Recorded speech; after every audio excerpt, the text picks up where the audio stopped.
Continuamos en Entre Líneas y vamos a hablar de la actualidad económica, las turbulencias que vienen arrastrándose desde las últimas 2 o 3 semanas. Sí, porque está con nosotros el economista y docente de la Universidad Nacional de Río Cuarto, Jorge Hernández. Jorge, muchísimas gracias por venir al programa. Un gusto estar con ustedes.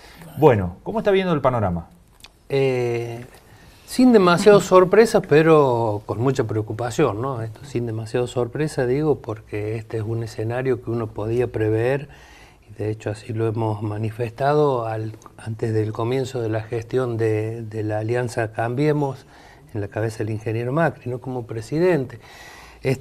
Uno intuía que iba a seguir más o menos los modelos económicos y políticos que uno estaba observando en la vecindad americana, latinoamericana, ¿no? En las experiencias de México, en las experiencias de Perú, Colombia, ¿no es cierto?, donde estas medidas de política se estaban tomando con gobiernos que tenían una procedencia política de este tipo, ¿no? Una filo derecha, digamos, ¿no? Y estaban implementando este tipo de conjunto de medidas que se podían sintetizar en desregulación, apertura de la economía y un disciplinamiento social a partir del incremento de la represión, de la protesta, ¿no? Y todo esto necesariamente acompañado de un proceso de beneficios al capital financiero, ¿no? Que son los que se han manifestado aquí en la Argentina a partir de un endeudamiento creciente, ¿no? El endeudamiento creciente que comienza con, en mi opinión, una muy mala resolución con el conflicto con los tenedores de deuda en default que no habían entrado en los canjes anteriores, ¿no? Los famosos fondos buitres. Y a partir de ahí se desata un proceso de endeudamiento que fue muy estrepitoso, ¿no? ¿Pero esperabas que la crisis se desatara tan rápido? ¿Era un proceso anterior como el menemismo? 10 años tardó en que explotara. Sí. Como que los tiempos se han acortado mucho. Los tiempos se han acortado mucho. Yo opinaba que y sigo opinando, ¿no? Que este es un proceso que desde el punto de vista de los periodos democráticos va a ocupar 2 periodos, ¿no? Sigo pensando más o menos parecido, a pesar de que también me ha sorprendido la velocidad en que los acontecimientos se van precipitando.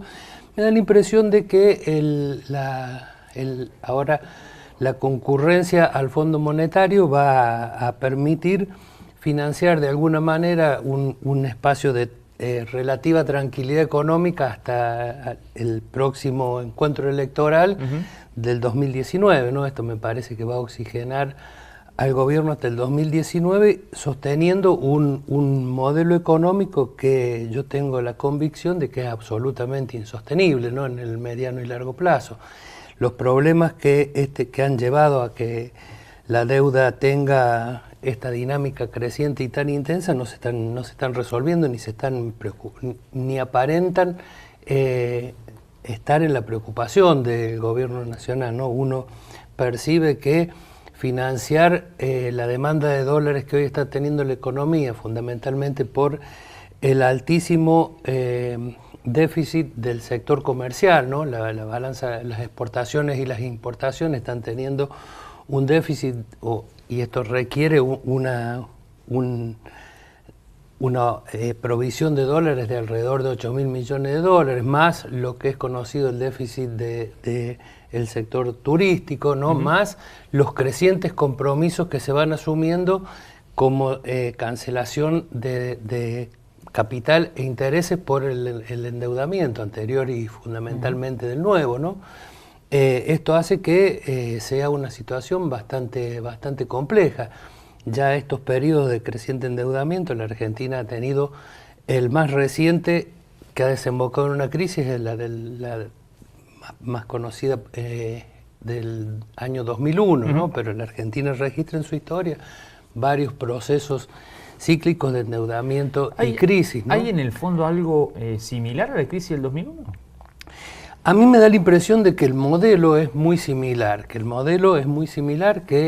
el proceso de desregulación de la economía, de apertura desprotegida hacia el mundo, una integración muy asimétrica de la Argentina con el resto del mundo, una apertura muy subordinada a intereses de otros, ¿sí? Está presente en los dos modelos, ¿no? A esta instancia se ingresa en una situación que es algo diferente a la que se ingresó en el 2001, donde los que prestan de alguna manera se garantizan que van a cobrar, ¿no? En el 2001 hubo el plan Brady, recuerdan ustedes, hubo un proceso de privatizaciones muy desventajoso para la economía argentina, donde títulos que valían casi nada se evaluaban muy alto para con ellos acceder al capital público expresado en empresas, y me da la impresión de que en esta segunda etapa, que no tenemos ese tipo de capital para afrontar las deudas, van a venir por recursos naturales, ¿no? En el proceso de endeudamiento. Después de eso sigue, como en el 2001, si ya no tenemos más nada para pagar, vendrá una crisis de insolvencia.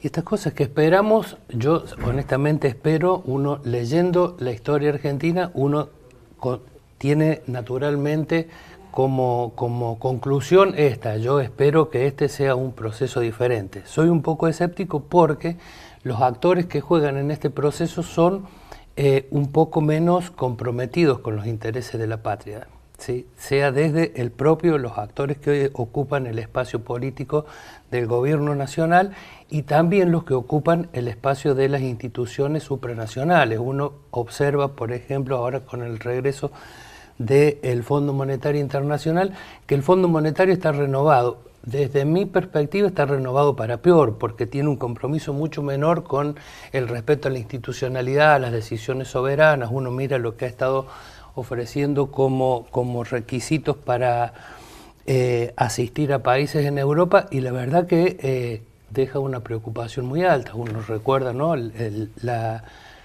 la obligación del gobierno al gobierno griego, la imposición al gobierno griego que desoiga el resultado de un plebiscito, ¿no? Y ahora en estos últimos tiempos, para realizar el último tramo el desembolso del último tramo de una asistencia, está exigiendo hasta que el Congreso, el Parlamento griego, legisle la represión de la protesta, ¿no? ¿Hay que esperar exigencias de ese calibre para la Argentina a partir de esto? Yo no sé qué es lo que hay que esperar. Esto es lo que está pasando en el mundo. A mí me sorprendería que a Argentina le pidan cosas diferentes, que con Argentina el Fondo Monetario tenga un trato más relajado, ¿no? Sí, por lo menos le va a pedir que corte con el déficit, lo que significa ajuste, ¿no? Seguro. Lo que significa ajuste, lo que no significa nada muy diferente a lo que se viene observando, ¿no? A mayor velocidad, tal vez. Exactamente. El tema es sobre qué variables se van a recortar. Una cuestión es recortar y las otras es cómo se pueden gestionar mejoras en los ingresos, ¿no? Claro. En general las recetas del Fondo Monetario han sido muy generosas con el capital en cuanto a la asignación de impuestos, y muy gravosa en cuanto al consumo, ¿no? Esto uno ha visto en la experiencia anterior, en la del 2001, que buena parte del déficit se intentó resolver a partir del incremento en la alícuota del IVA. El IVA es un impuesto fuertemente regresivo, ¿no? Relativamente pagan más los de abajo. Exactamente, ¿no? Y bueno, no sé qué se traerá específicamente en esta etapa, donde impuestos como este tipo, si también han sido imposiciones que han llevado a los países europeos, eliminación de la exención de impuestos indirectos, tipo el IVA, a algunos bienes de primera necesidad, el incremento del nivel general de imposiciones a otros, ¿no?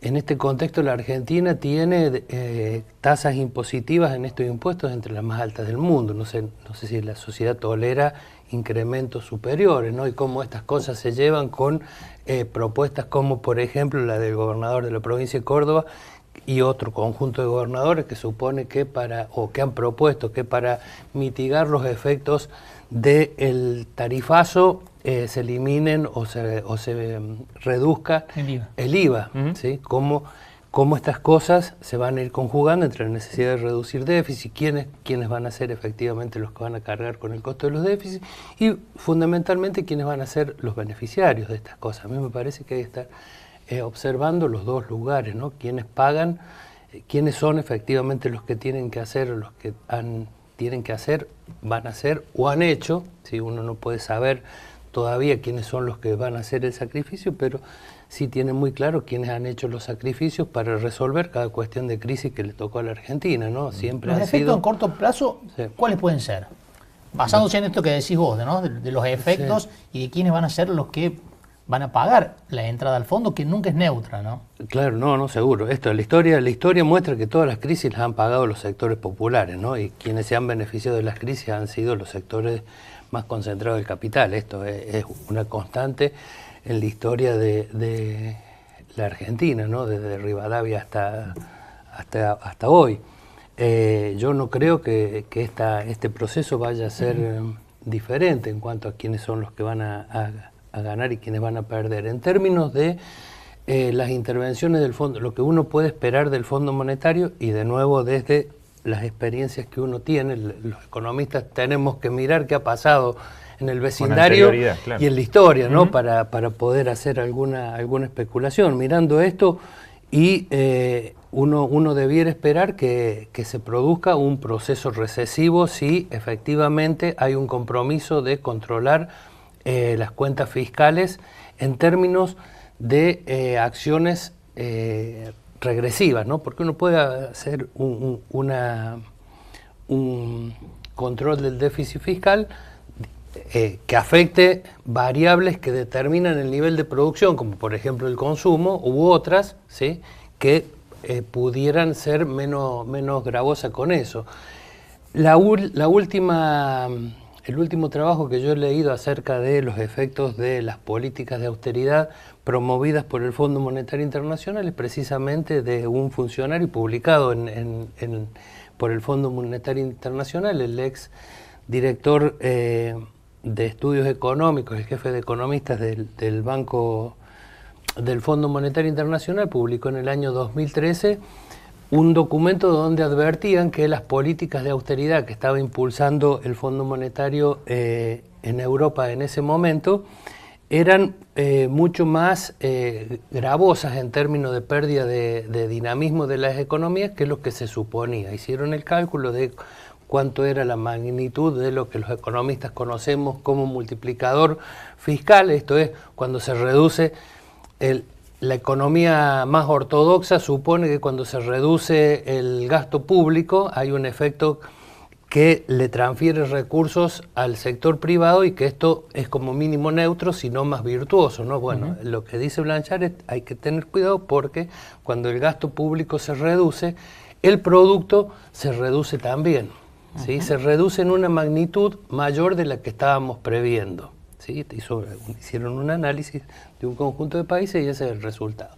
Esta fue la intervención técnico-económica de un destacado economista, Olivier Blanchard, se llama el señor, es profesor, ahora vuelto a la Academia de los Estados Unidos, es francés, pero trabaja en Estados Unidos, y fue un poco antes de que el Fondo Monetario interviniera en la crisis griega, claro. Y bueno, me parece que la dirección del Fondo Monetario, en particular la presidenta Christine Lagarde, seguramente lo ha leído el documento, pero me parece que no le quiso prestar demasiada atención porque a Grecia le está yendo como más o menos se conoce que le está yendo, ¿no? Jorge, muchísimas gracias por haber compartido este análisis con nosotros. Bueno, un gusto.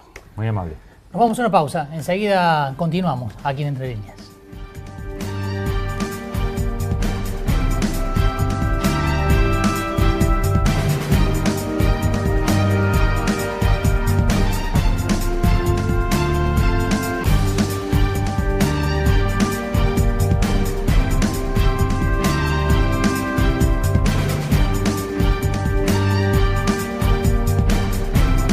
Bio 4, Bio 5, Bioeléctrica son nuestras unidades de negocios signadas por el asociativismo y la sustentabilidad.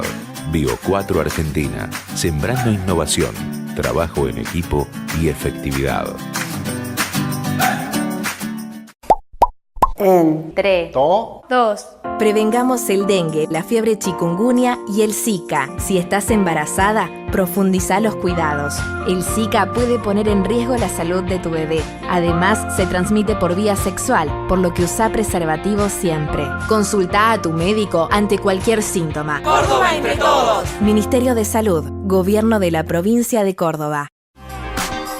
18 líneas urbanas, nuevas unidades, más tecnología, mejor servicio. Desde hace 65 años, nos esforzamos por ofrecer cada día un mejor servicio a los usuarios de nuestra ciudad. Para viajar tranquilo, saca tu Sadbus. Sociedad Anónima Transporte Ciudad de Río Cuarto. Desde 1950, una empresa al servicio de la gente.